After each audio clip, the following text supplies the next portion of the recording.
Okay, I thought I'd come on today and talk a little bit about the exam and do a few notes because I want to keep some resemblance of normalcy. But I know some of you have a test today at noon, and so I will record this while it's going on the YouTube. And so if you do have any questions, please contact me. And what I have on screen right there as I walk away, what I have on screen is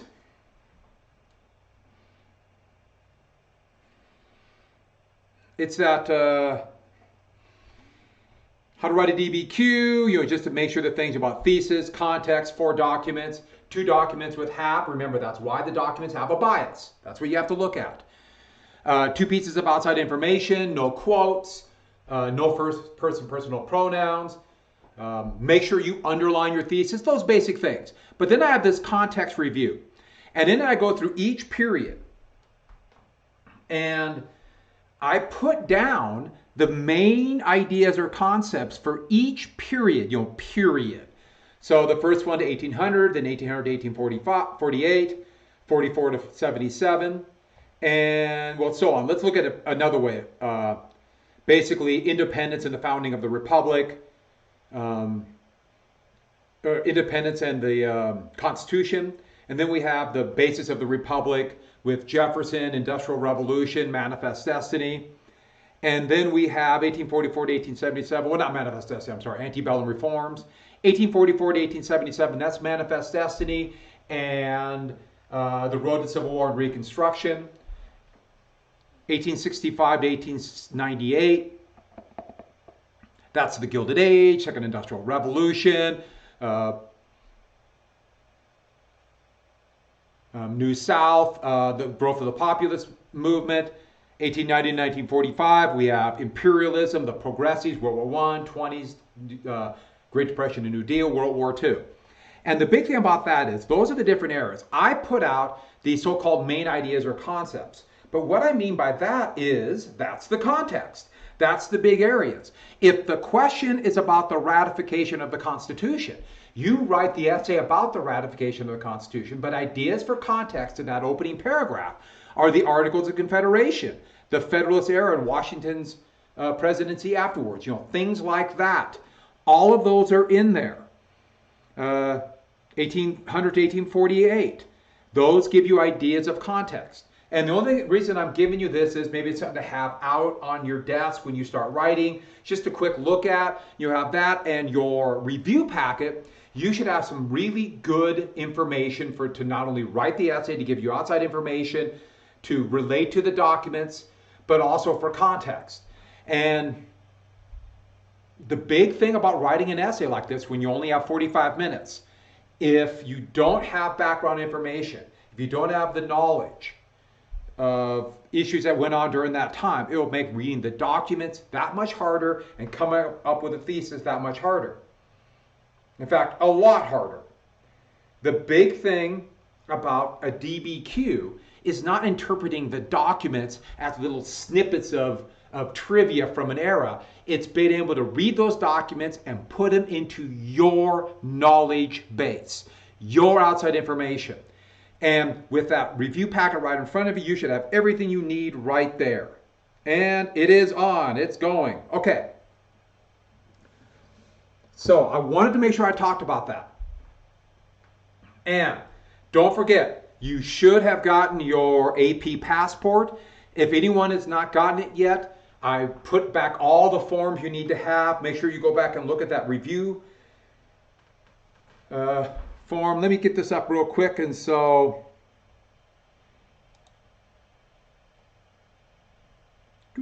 just a sec. So on yesterday's AP review section, I put back up that testing guide, the checklist, what students need on exam day. Please go through and look at that. Don't forget, put your AP ID number and initials on each page you submit for the exam. For some reason, they need it on each page. I guess if you send like individual pages, they might lose it. Whatever the reason is, that's what we got to do. There's hoops you got to jump through. And my guess is since some of you already taken a test, you probably had to do that. So I hope it won't be that big of a deal. But Yeah, uh, I'm always a little bit worried when everything is electronic, everything's online, you have paper to look at and hold and see. And so that's why I'm really emphasizing that. But print out that exam day checklist if you can. If not, make sure you put it on the screen and you can transcribe it. You jot it down on a piece of paper, the main points to make sure you have. And do that as soon as you can. If you've already done it for another test, it should be very easy. If not, do it today or tomorrow morning well before the test. Don't try to do it at 11:45 because you will be so stressed out that it will take everything you do then on the exam will take longer. Stress equals time. The less stress, less time. Okay, and so I'm going to give you a couple samples. Oh, one more thing I did. I posted online. You should be able to see it right there. For some reason, the samples I put in yesterday disappeared from my posting, but I always post stuff in every class. Make sure you go back and look at that. Look through the things I post. I always put information down. I put a lot of stuff. Those are the 4 samples I gave you yesterday. And then I went ahead and made a Google Drive file folder of everything I've given of all the samples in 2020, and that samples DBQ, including the atomic bomb one. And it got darker all of a sudden. Not only the atomic bomb one, but also I like the lights in the background. It gives me kind of a halo effect. But also the samples I gave you. I put everything in the Google Drive document. It should be right there. And so it's just a list of ones you can open up on Google Drive. I think it should work. If it doesn't work, let me know. But I thought I made a copy for everyone to use in that file. So hopefully that'll work. And I also put up the link. For some reason, it's in big font. But how to write a DBQ in a long essay. All that information, additional information, the rubric, everything is there. Just for a quick check. DBQs, it's good to be able to read documents, but don't forget, this is not a summary of documents. Any yahoo can summarize, and you guys are way above yahoos. You are up here, yahoos are there. I know you couldn't see anything I did, but just imagine my arm moving up and down. So, I'm going to give you a couple samples and go through this, but let's go ahead then, and I wanted to do just a little bit more about the 50s and kind of set up where I'm going to start next week, because it's kind of fun. What's more fun than atomic war? By the way, this is all messed up. Give me a sec. I had to reverse this yesterday and I forgot to change it. So you guys get to watch. And once again, why do you do that? They pop up like things like I don't even want.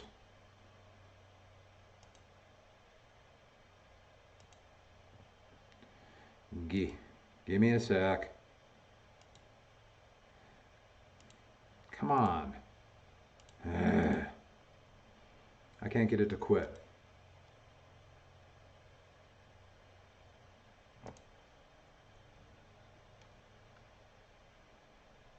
Okay. So let me quick change this.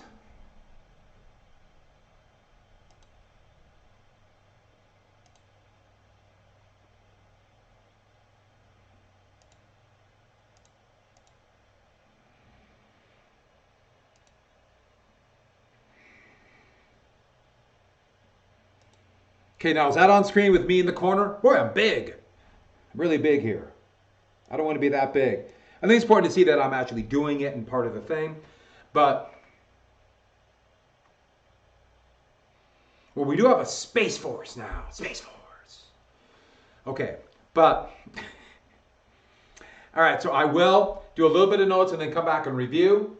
And I will do it twice during this. In fact, I'm going to do it right away.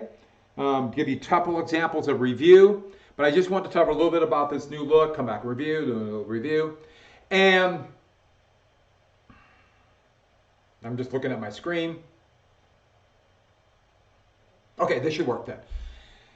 And yesterday I went through John Foster Dulles yesterday. What day was yesterday? Tuesday. On Tuesday, I went through John Foster Dulles, brinksmanship, going to the very brink of nuclear war, and it was Eisenhower's very bombastic foreign policy. Remember the whole thing about the Truman Doctrine. They had to come in looking tough on communism. And there was a real fear that they would not look tough. And so everybody wanted to show how tough they were. Now, Eisenhower knew he had to look tough, but didn't want to personally do it. He let John Foster Dulles be the bomb thrower. And so he called his defense strategy the New Look. Now, the United States has gone through a massive military buildup because of the Korean War. And when he took office, they were still fighting the war. It would end 8 months into his presidency. So with that, the U.S. is already building up. And so it's kind of weird to say that the Democrats were soft on communism when the Democratic president has sent 500,000 troops to Korea to stop communist aggression. That should give you an idea how crazy McCarthyism was and the Red Scare. How can you be more anti-communist than to go to war to fight communism? It shows you how nuts it was. And you see it to this very day. That kind of thinking goes on, where President Obama was attacked for being soft on terrorism, and they were drone striking everywhere, supposedly to fight terrorism. Now, I'm not saying that's good tactics. I think it's probably not. But wow, that should give you an idea how just people just throw stuff out there, knowing that some of it will stick. And so he called his strategy the New Look. And this would be the new look for this new, modern, high-tech, push-button era, they like to call it. But what he wanted to emphasize was atomic bombs. Now, we always say, I say nuclear, you probably think nuclear. They were still using the word atomic. Atomic over conventional. And conventional weapons are everything that's not atomic in reality. And so we're looking at conventional iron bombs, as you see on this F-105 fighter right here. Or artillery, tanks, machine guns. That's conventional weapons. And Ike was going to do atomic. All atomic. And so the saying was more bang for the buck. We would train our army to fight an atomic war. Sure, the Soviets have more conventional weapons. They have more tanks and more men in the Red Army on the ground defeated Nazi Germany, but we have the atomic bomb. And so that's what they would emphasize. And so that fit in with brinksmanship, or massive retaliation. We will use nuclear weapons. And so the idea was for Eisenhower, and he hit it with John Foster Dulles' talk, which, by the way, politically would really hurt Eisenhower in the long run, was he was hoping to actually stop the arms race and save money. He wanted to act tough, but behind the scenes actually cut back. And now I know this might seem counterintuitive, but atomic weapons are technically cheaper. It's much more difficult to train an army to fight a conventional war. It's much more expensive to build a lot of tanks and a lot of planes. Where if you just build a few atomic bombs, then that is cheaper. Now, you might argue, wait a second, are you really going to use them? That's not the point. He's trying to show, look how tough we are, we're using atomic bombs, and yet save money. Because Dwight Eisenhower understood how the United States, on its side, won World War II. And the biggest thing the United States did was it used its massive economy to build weapons and machinery to be the arsenal of democracy and win World War II.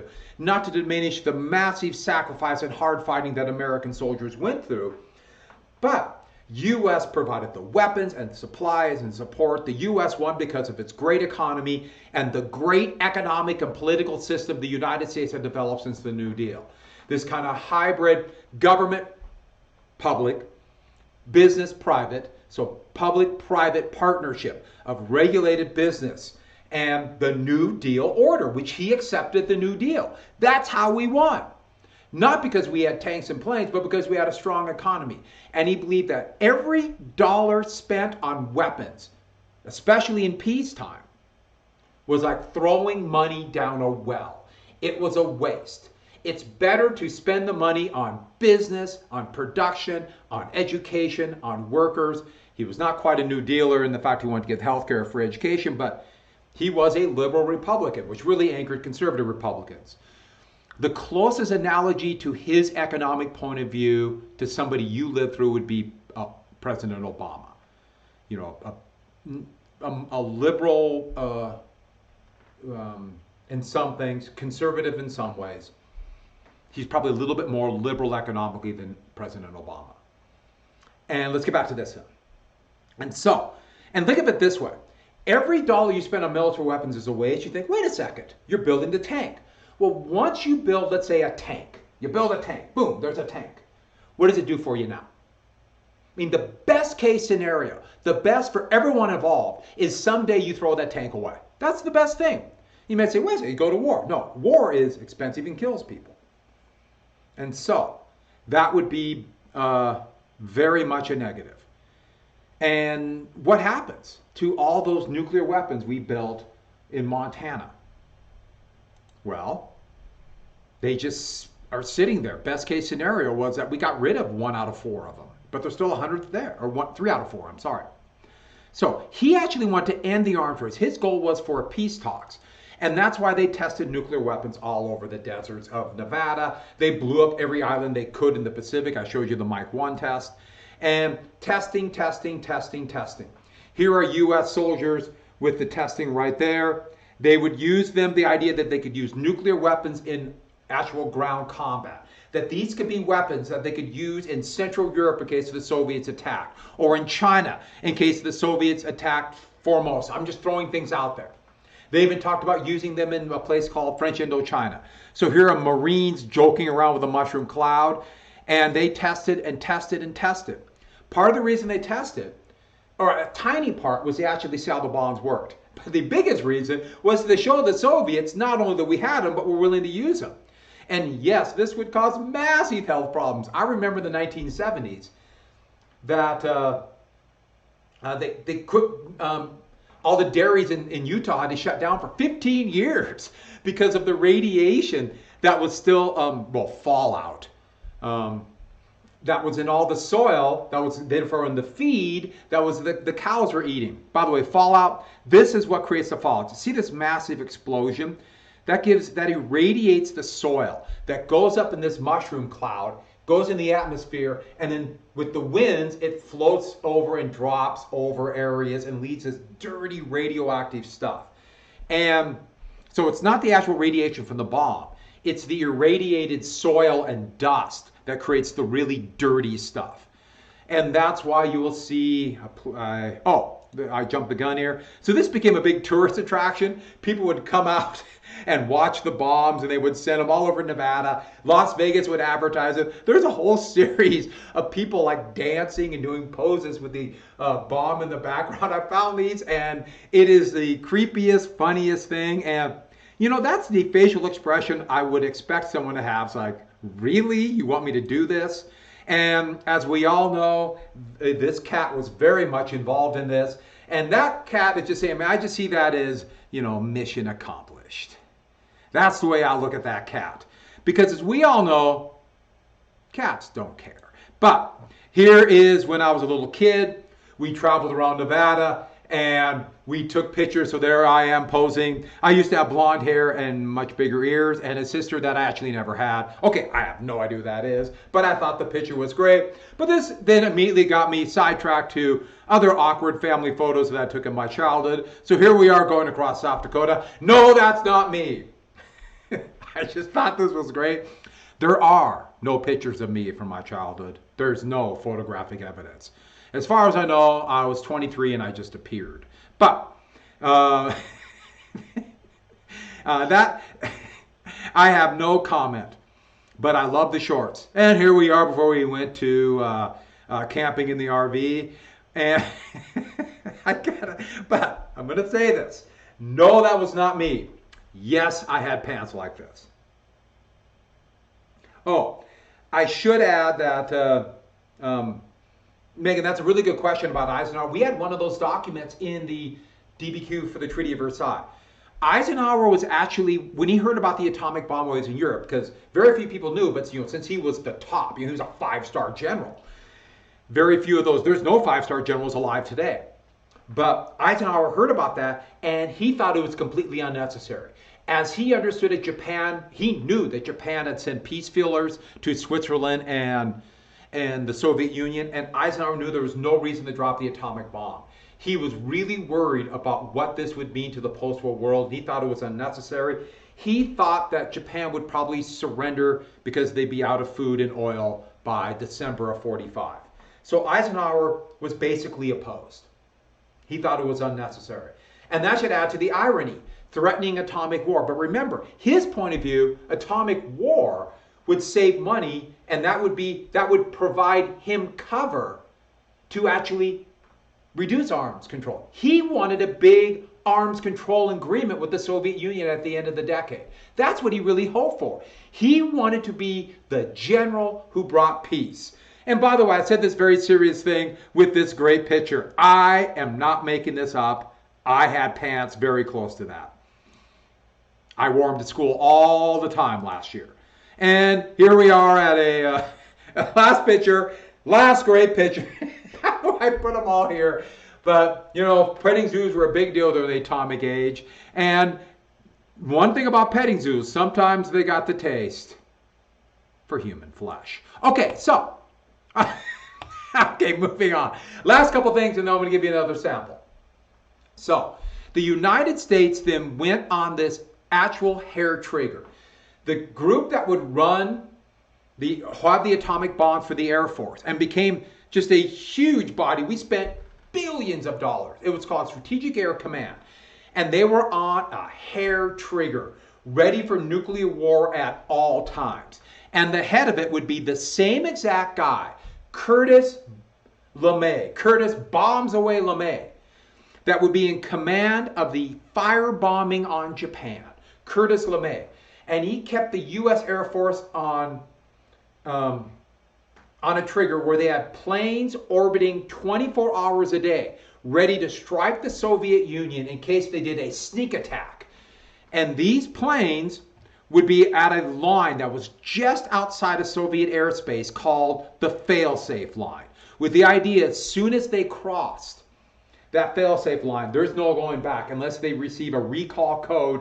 They're bombing the Soviet Union to keep the Soviets from doing a surprise attack. And it was always a great fear that what happens if somebody or some weird message went out or a mistake was made and they sent them on their way. The U.S. was on a hair trigger from 1953 all the way through, let me check my watch, now. We are still on a hair trigger, but now it's those intercontinental ballistic missiles and submarine launched ballistic missiles that are on a hair trigger. And so these are some of the strategic bombers. There's the mighty B-36. There's called the B-58 Hustler that could actually fly 2 times at the speed of sound to bomb the Soviet Union. Turned out to be not a very good plane. And here's probably one of the greatest planes ever made, as in effectiveness. The B-52 bomber. This massive bomber that was designed in the late 1940s, and it is still used today. There has been so many attempts to replace the B-52, and none of them have ever been as good, including the B-1 and B-2 bomber right now. But it's a massive plane, and it is dwarfed by the B-36. But the U.S. was on a hair trigger this whole time, and it's greatly exaggerated the Soviet threat. And the problem is when you're on a hair trigger, that implies that the Soviet threat is much greater. And no American president would ever have the guts to say, we don't need to be on this hair trigger. To this day, we have been on a state of constant total war. And so we look at, here's the fail-safe line, all the way around the Soviet Union, ready to attack anywhere in the Soviet Union and China. Basically, the plan was they would just fly over and drop bombs. They even spent billions of dollars to make radar warning across Alaska, Greenland, and boy, that's tough duty on the radar stations up here. Most of them are still there, but now we can do a lot of it by satellite because there was nothing up here to see if the Soviet bombers were on the way. And they begin to prepare for nuclear war and civil defense. And that's where you get the famous duck and cover, which I'm going to show you in just a little bit. And these would be handed out what to do in case of war happened, to hide your head, to hit the ground, hide under your desk, hide under a doorway. Doorways are always meant to be a good place. Here is one sent up by Civil Defense saying, Mummy, what happens if the bomb drops? And these were given to kids. The idea was kids have to be trained that any moment the Soviets get attacked. But remember I told you about the bomber grab. There are no Soviet bombers that could reach the United States. They had nothing that could do this. This was a totally exaggerated threat. But once you start setting out that we must learn to teach kids to duck and cover, then you're telling people that nuclear war might happen at any moment. Okay, this civil defense thing right here in the 1960s would be changed to this line for fallout shelters. And that became the symbol all the way to the end of the Cold War in the 1990s. And they would have these places where you could shelter for fallout shelters. Part of it was the realization that hiding from an atomic bomb by hiding your head or hiding under your desk was ridiculous. It's not. It's just ridiculous. No, you're going to die. The big thing is if you weren't directly hit, you could find someplace to shelter. When I was a little kid, I knew all about this. And every place we went, I would look for this. Because it was drummed into you. Be ready, and we might have to go right in. And Capitol High was a fallout shelter. And this is the time when I would show you the fallout shelter stuff that I say from when the Cold War ended. And so let me just show you a little bit of duck and cover.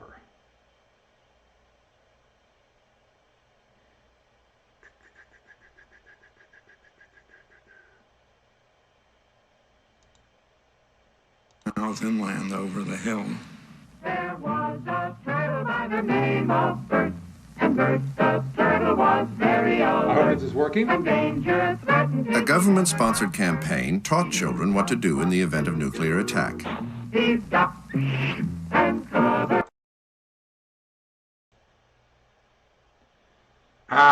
Just a sec. I can't see the mouse.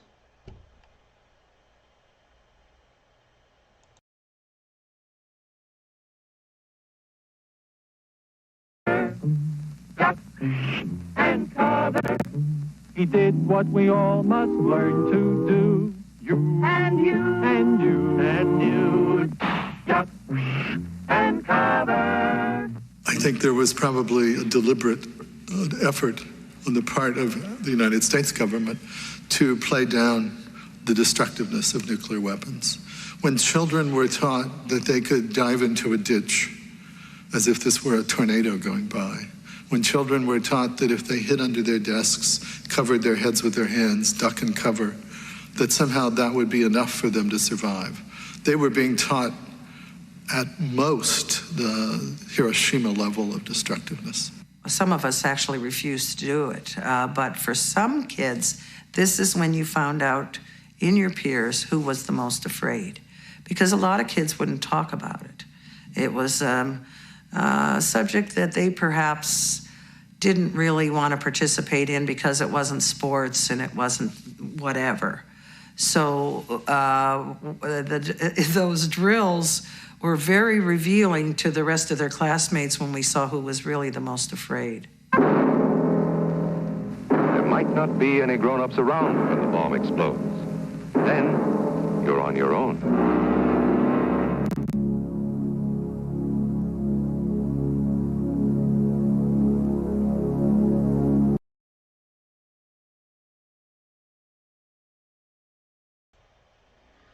Okay, I just wanted to share a little bit of duck and cover. I did duck and cover in first, second, and third grade.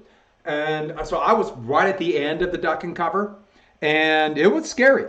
We did once in third grade where they didn't tell us it was a drill. And that was I still occasionally have nightmares about that. And it was, this was scary. To let people know that how close we were at seemingly to nuclear war. And so you had this world where it really was this bipolar world and all these maps of the red, the Soviet Union. And here, this was in Time magazine. And I'm covering this up a little bit, so let me move my mug. But here's the Soviet Union. Sorry about that. Where are we at here? Okay, the Soviet Union right here.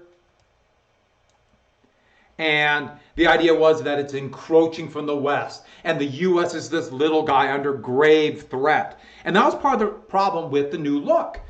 By Eisenhower saying that the United States is under such grave threat, it made people believe the United States was under such grave threat. And so let's go and move to the next thing. And here shows then the Soviet, and now with China, how there seemed to be, well, Tibet, the Chinese took. But then they are encroaching into Indochina, Thailand, Burma. Here's Formosa, we call Thailand today. They're coming through Korea towards Japan. And the big example of brinksmanship first came up during the crisis at Quemoy and Matsu. Quemoy and Matsu. And the reason why I talk about Quemoy and Matsu, it shows how this whole policy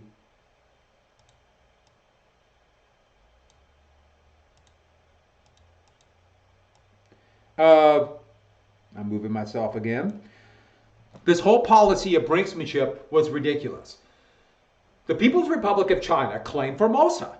And this is really actually kind of a strange thing. The Japanese had Formosa since 1894 and lost it after World War II. But they claimed Formosa. We call it Taiwan today. This is where Chiang Kai-shek and the nationalist Chinese fled to.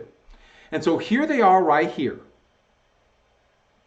And after the Korean War, the People's Republic of China, Red China as they called it then, began to put weapons and heavy artillery right here. Now, this is a very short strait, and so they're threatening Formosa. And 2 different times, they threatened 2 little islands called Quemoy and Matsu that nationalist China held. So there were no civilian population there anymore, just a few nationalist Chinese troops. And the People's Republic said, we want to control this. And basically we saw this as they take Quemoy and Matsu, they're going to jump right over the Formosa Strait and take Taiwan. So they massed troops saying, we're going to take them because these are part of China. And the U.S. not only sent the 5th Fleet, or the 7th Fleet, I'm sorry, to the Formosa Strait, we threatened nuclear war. We threatened, John Foster Dulles threatened to drop atomic bombs on Beijing, then the US, Americans would have called it Peking, but Beijing and Moscow. Remember, in Truman Doctrine thinking, all communists are being led by Stalin. Well, being led from the Kremlin. And so, they threatened full-scale nuclear war. Now, I want you to ponder this for a second. They threatened the destruction of the world for 2 little islands that virtually nobody lived on. Now, Mao Zedong was just making a political move within China to show he was going to stand up. The U.S. was making a political move in the United States to show that Eisenhower will stand up. And they threatened to blow the world up over 2 little islands that most Americans, no, let me rephrase that, virtually no one can find on a map because they're so small, they're too small to put on most maps. It was ridiculous and showed how crazy it was to threaten the destruction of the world. Now, remember what I said, that the Soviets didn't have any way to get nuclear weapons to the United States. But they could have blown Western Europe up and Japan up. American retaliation would have done that to the Soviet Union. That would have led to a fallout cloud, and that would have killed millions, and then to something called a nuclear winter that would have destroyed civilization. So let's put it this way, destroy the world. But the realization hit that the world is actually too complex to simply just blow the world up. And that's where you get to the meat of Eisenhower's program. Brinksmanship to show politically in the United States we're tough on communism. The reality was he wanted the new look to cut military expenditures by acting like we're tough, by focusing on atomics, so we can have a peace agreement. But then, if we're going to do 2 things that are essentially kind of a contradiction, but threaten or focus on nuclear weapons for an arms race and threaten nuclear weapons at the drop of the hat, we can't really do that. And so the third was we'll do covert actions. We'll focus on actions behind the scenes to get what we want and not actually blow up the world. And that's where we get to the use of something brand new called the Central Intelligence Agency. John Foster Dulles was the head of the state, but his brother, Allen Dulles, was the head of the CIA. And they would use spies and covert action to get what they want behind the scenes so they could still do the new look and still look tough with brinksmanship. There's Dulles, John Foster Dulles, and Allen Dulles. And they had their start by using as civilians, but using American influence and British intelligence and French intelligence to overthrow a democracy in 1948 in a place called Syria. Syria. Wonder if anything's happening there now. And this will be the beginnings of actions behind the scenes that will blow up in people's faces. By the way, since I did this, these are a bunch of things from the Spy Museum. And so here is a spy pigeon with a camera on it. And here is a camera inside of a trench coat. And look how secret and compact it was. Okay, it's 1952. But spies. And I know what you're thinking. Well, let's skip ahead of this. We're going to skip ahead to, we got bears. This is what I showed you yesterday. But we're going to skip ahead. We're going to skip ahead to another sample. I just put a sample in here immediately. But let's get right to here. Here is the sample. And another sample. Oh, would you look at that? Excuse me. Stuff is hatching. Sun's back out. We need a little break. These are things that people used to be able to do. Be close to each other. But it was the craze in the 1950s to see how many people you could pack in what's called a telephone booth. You might have heard of these. He's far too happy about it. Or pack as many people into a car. As I understand it, they never got them out. But it's sample time. Did I show you this yesterday?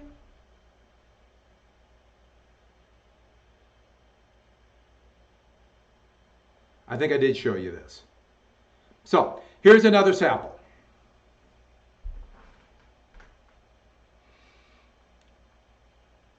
Evaluate the effectiveness of the progressive era reformers in bringing about reform at the national level in the period of 1900 to 1920.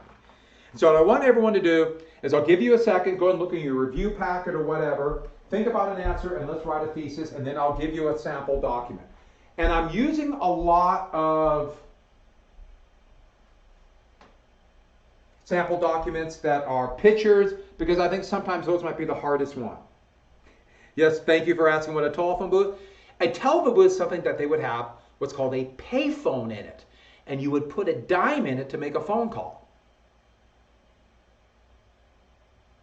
It's amazing. All those crazy things there used to be. So, I'll give you a couple minutes. Go and write a thesis.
And remember when you, I got my my one out there. Don't look at that, write your own.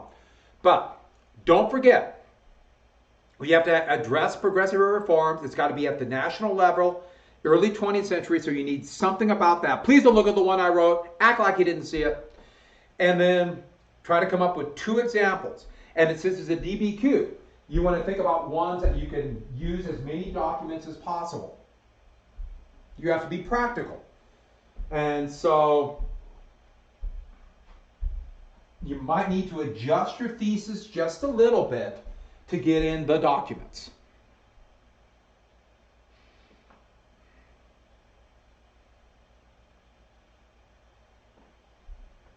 All right, so think about different examples of progressive reforms, and there's a lot of them.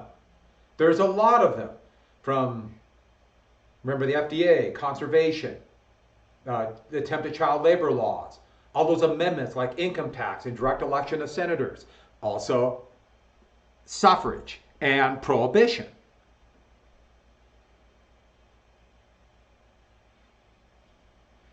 So here's one I wrote. And I put down either the reforms were incomplete. And so the idea is I want to make sure that I acknowledge the fact that the reforms did not do as much as the progressives wanted, but had many reforms of capitalism. So I said that there were reforms but not complete, but I made sure I understood that these were reforms of capitalism. They didn't want to get rid of capitalism, they want to reform it. And then at the national level, for which some reason I capitalized that, but in the early 20th century, and these were, it seems, to attempt to control or even break up monopolies or regulations that cut through competition. And what I mean by that is monopolies. That's where you get Teddy Roosevelt as the trust buster, the Clayton Antitrust Act, the Federal Trade Commission. I could also use examples of breaking up Standard Oil or the Northern Securities Trust, which was the Great Northern Railroad Trust. And so those are examples, and also muckrakers talking about that. So I really focused on monopolies. I think that's the biggest area of progressive reform, also one of the biggest areas of New Deal's reform that's completely gone now. And then in that, you could, if you have time, you would talk about how that would alleviate some inequalities and also raise wages. And then the other one was cutthroat competition. And what's regulation of cutthroat competition? Well, that's not just monopolies, but it's also things like, the FDA and food safety. Everyone's cutting corners because of cutthroat competition. And so that would be the FDA, Meat Inspection Act. You might want to put the Federal Trade Commission in there too. But also worker safety laws and laws like child labor laws. The attempt, which were found unconstitutional, but it is an attempt. Or another example of cutthroat competition was to do something about speculation. And so that could be the Federal Reserve Act. Or that could be the Hepburn Act. The Hepburn Act, which would strengthen the ICC.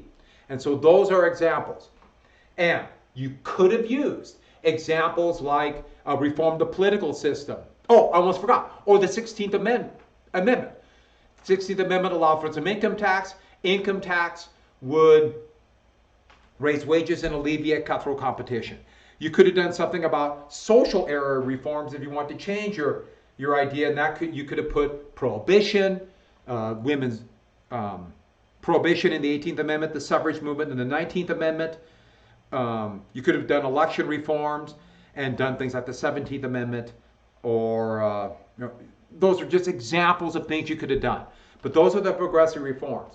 And in it, that's when you mentioned Wilson and Roosevelt, and there are Republican and Democratic progressives, and state level reforms weren't working.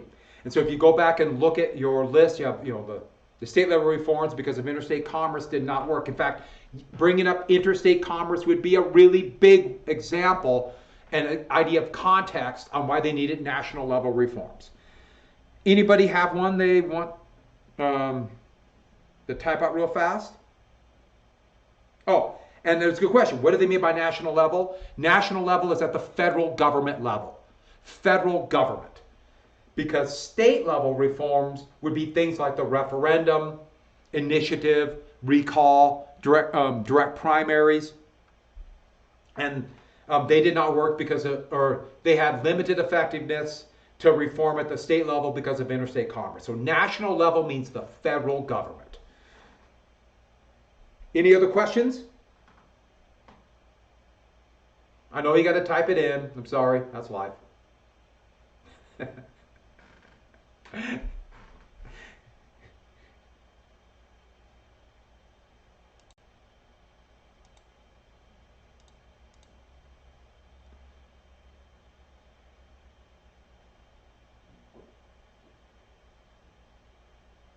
Yeah, that works very good.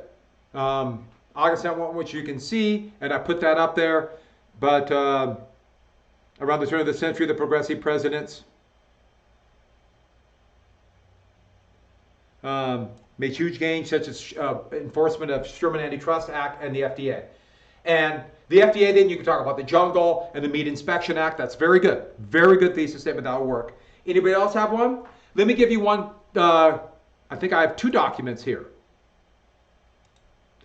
And so the first one, and here's from the, I didn't even know what the Neil Reynolds report was. But we could see that it's about food. Meat scraps were also found being shoveled into receptacles from dirty floors where they're left to lie until shoveled into barrels or into machines for chopping. Sausage. These floors, it must be noted, were in the most cases damp and soggy in dark, ill-ventilated rooms, and the employees in other ignorance of cleanliness or danger to health expectorated at will upon them. Expectorated, spit, coughed. Spit is the biggie. And what that means is that they were using all of this stuff and then making it into sausage. And what does that lead to? That is the FDA, the Meat Inspection Act, the jungle. That's what it's referring to, and it needed that at national level reform. And clearly, if you read that, the bias of this is, the purpose is to show that some kind of regulation was needed. And so the point of view is, here is somebody who is probably a progressive and they believe that regulation is needed. That is their point of view. That's why they put that out. And historical evidence, this is at the time of the jungle and the time of the feeling of the need of reform. And also don't forget the Spanish-American War, where they had men eating petrified meat. And then if you look at the other one, there's another document. There's Teddy Roosevelt with his foot on the bad trust. And that is him as the trust buster, breaking up monopolies. Now, he didn't break up that many, but the point is he wanted to aggressively use the Sherman Antitrust Act. He wanted to aggressively use that to break up monopolies. And so here he is getting rid of the bad monopolies. This fits into his new nationalism idea. There are some good monopolies, but we will restrain them, that's what it says right there, with regulation. And by the way, that is clearly referring to the teddy bear. Where supposedly he was unwilling to shoot a baby bear, and that turned into the toy teddy bear. Yes, somebody else shot him because he's alive. But that fits in with him trying to, using the White House. So Teddy Roosevelt is a trust buster. And clearly, by showing it this way, this is, the purpose of this is they want to support his idea of trust busting bad trust and break up bad monopolies. The point of view of whoever drew this, clearly, that is somebody who likes Roosevelt. This is somebody who wants to support Roosevelt's progressive reforms. And remember his program of the square deal. Wilson's was New Freedom. And historical things going on, that's where you get enforcement of the Sherman Antitrust Act, breaking up of Standard Oil, Northern Securities Act, that sort of thing. Well, that's pretty good examples. So it's in a lot of good examples there. Just a few notes. That's about where I want to quit, but I'm going to get up one more thing. So I showed you that.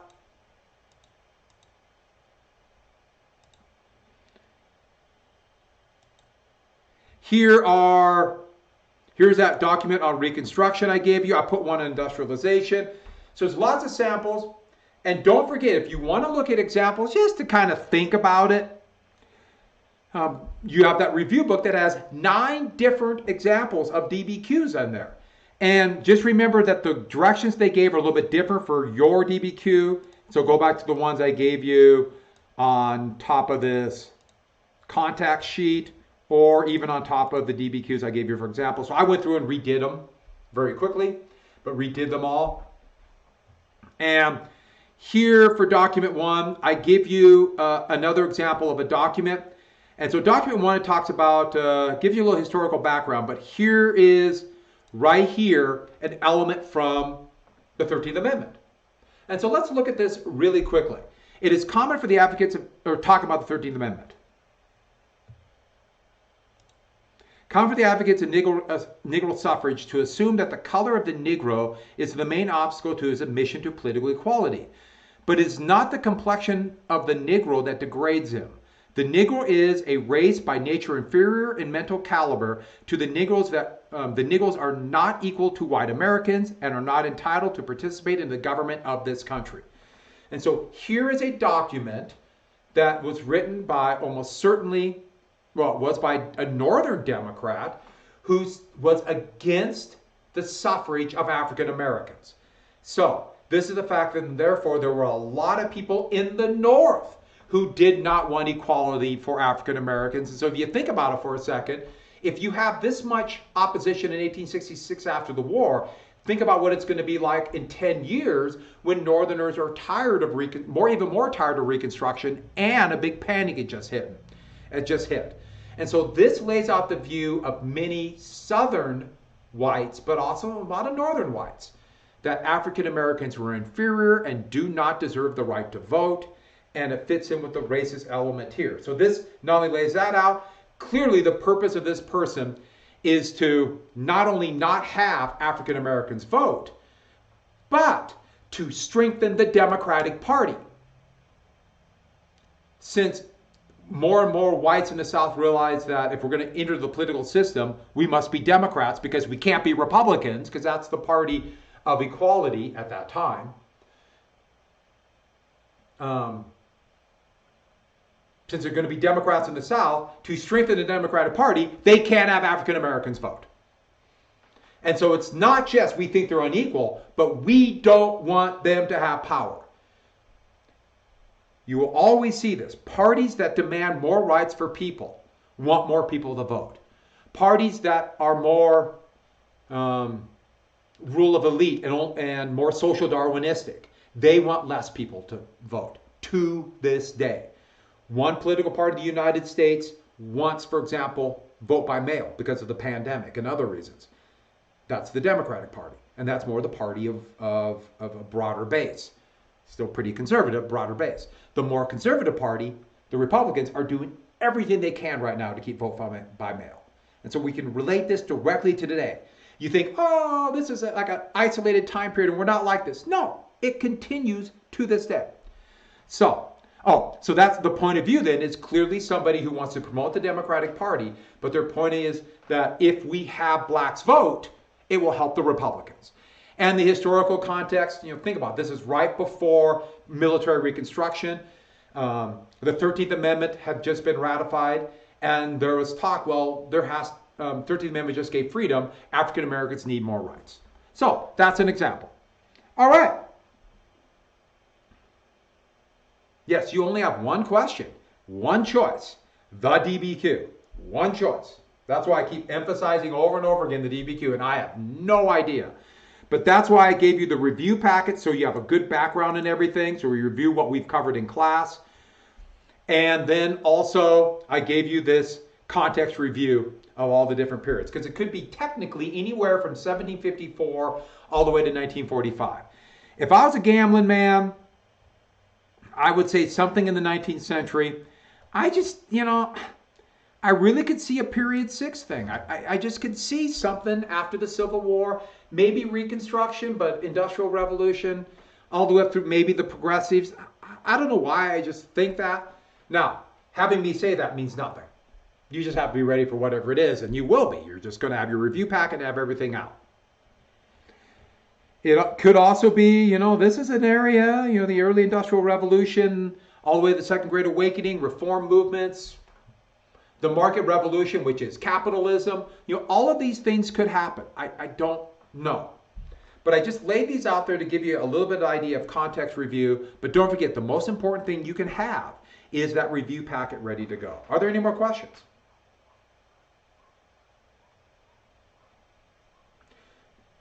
Okay, I'll post this up again tomorrow. If I think of anything, I'll post. But I'm going to be available all day today. Off and on, I will be on Teams, but I got to do a little work for special topics. And I can do some grading, but it's down. The grading is down, and I don't know how long PowerSchool is going to be down. My assumption is by next week. And so don't expect a lot of grading done. For those of you who turned in your review list, your review packet early, I gave you extra credit. I just haven't had an opportunity to type it in. But if you got it in early, I got it. And then the same thing for if you did any changes on your DBQ. All right, if there's no more questions, I'm done. There's only a few of us on. And for those of you who aren't on, I hope, I covered a lot here, and I covered a lot in the last few days. So I hope this helps. And if there's no questions,